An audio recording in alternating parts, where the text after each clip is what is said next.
Watching Morning Live. Thanks so much for being with us. Now, this week, Minister of Home Affairs, Dr. Leon Schreiber, officially gazetted two groundbreaking visa system reforms, the remote work visitor visa, as well as a new points-based system for work visas. Now, the aim of the visa reforms is to attract international skills, investment, to grow the tourism sector and also create jobs. Now, according to Schreiber, some of the visa reform elements amount to the single most progressive and pro-jobs regulatory reform that South Africa has seen in decades. And this comes as the government experienced severe visa backlogs. So to talk to us more about this, we joined virtually by Stefanie de Saude-Darbandi. Stefanie, thanks so much for your time and welcome to Morning Live. Good morning, Sakina. Thank you so much for having me.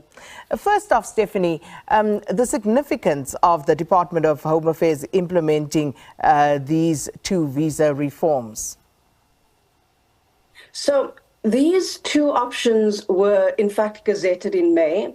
What Minister Schreiber has done is that he has made a few changes, very important changes, and then of course explained how they apply in practice and what the requirements are.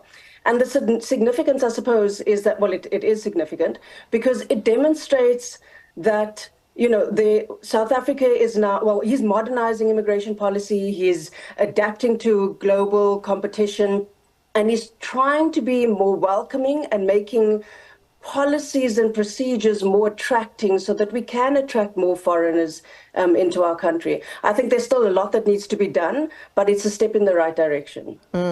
Talking about attracting more foreigners into the South African workspace, you know, this is a bugbear for many South Africans, but let's talk about the sort of skills that we are talking about here and exactly how these reforms are likely to deal with challenges such as long waiting periods for those visas.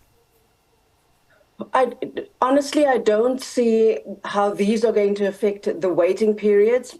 Without these changes, the system still worked. Yes, it was a lot more restrictive. These changes are a bit more flexible.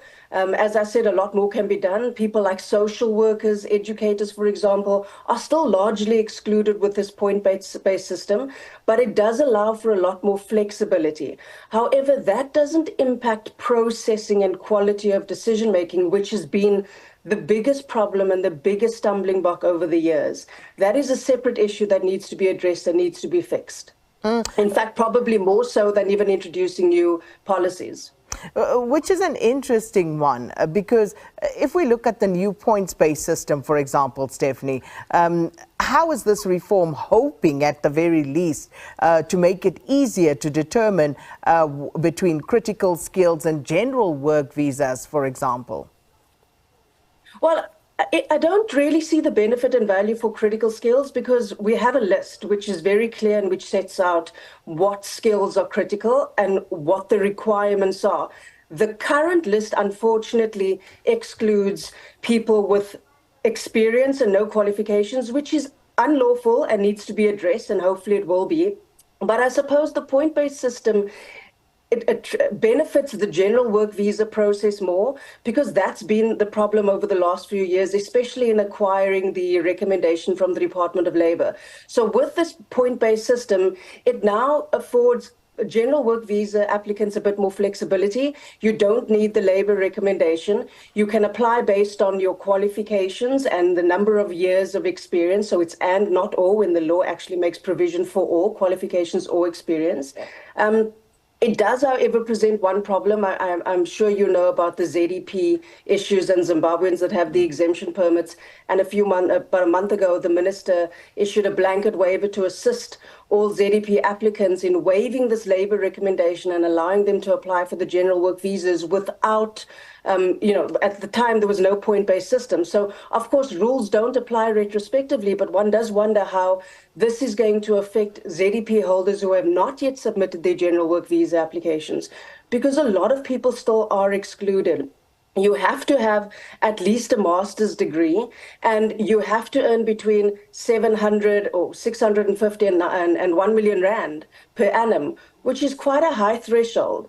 So it does, as I say, still exclude rather, a number of people. And for example, as I pointed out earlier, people like social workers and educators who are very important and very crucial to the development of our country, a lot of them still won't be able to qualify for either critical skills or general work visas. Just, on a more philosophical point, I suppose, Stefanie, South African citizens arguing that this perhaps is going to be detrimental because, as you mentioned, some of the skills like social workers, like teachers, South Africans will argue that there are unemployed teachers in South Africa. There are unemployed social workers in South Africa. So when you say that that threshold is perhaps rather steep, is there not good reason for that? Well, I think the minister's made it clear and has proven through statistics that he's published that for every foreigner that is employed, jobs are created. So there is a value add in attracting foreigners, even at a lower skill. So I don't see that that's being the issue. And then also just a reminder that the critical skills is for people that, well, it's skills that aren't available in the labor market. So it shouldn't affect or impact the South African labor market in any way whatsoever.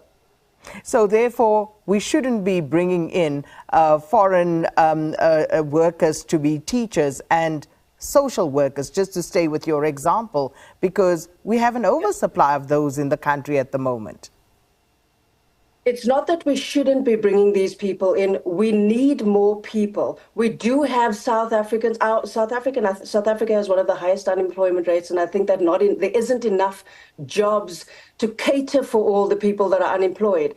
And attracting foreigners at any level, including foreign investment and including skills, helps create jobs, helps make more positions available so that South Africans can be employed. So it's not that you're replacing these foreigners with what South Africans can do, but it's in aiding to be able to create more vacancy and more positions to be able to cater for more South Africans that have certain skills that are needed and that, people that are unemployed.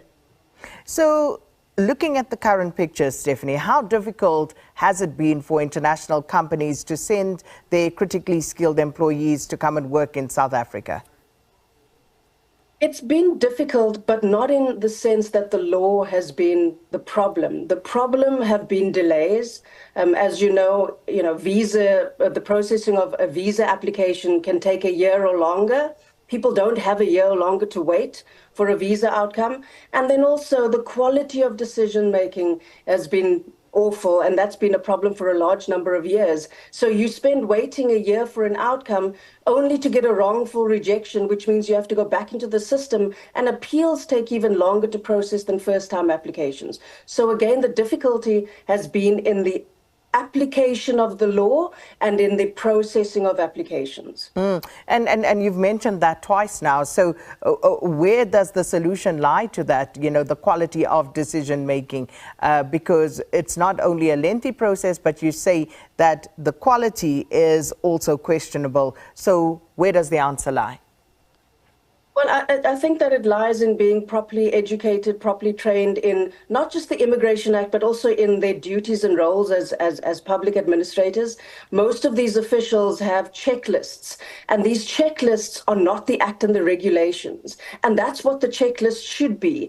Directives, Home Affairs directives, Home Affairs policies are meant to flesh out the Act, flesh out the regulations, not replace, oust, or restrict the Act and the regulations.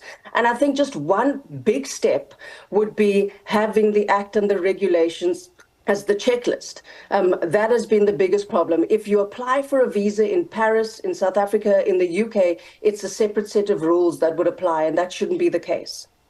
Well, Stefanie, it's going to be interesting, and your views certainly are that as well. Very interesting. Stefanie de Saude-Darbandi, Director and Lawyer of the de Saude-Darbandi Immigration Attorneys, talking to us about the gazetted remote work visitor visa, as well as the new points-based system for work visas, and how the reforms could attract skills, investment and tourism, but also raising some of her concerns and her views on these particular decisions and how they could or may not necessarily make things easier.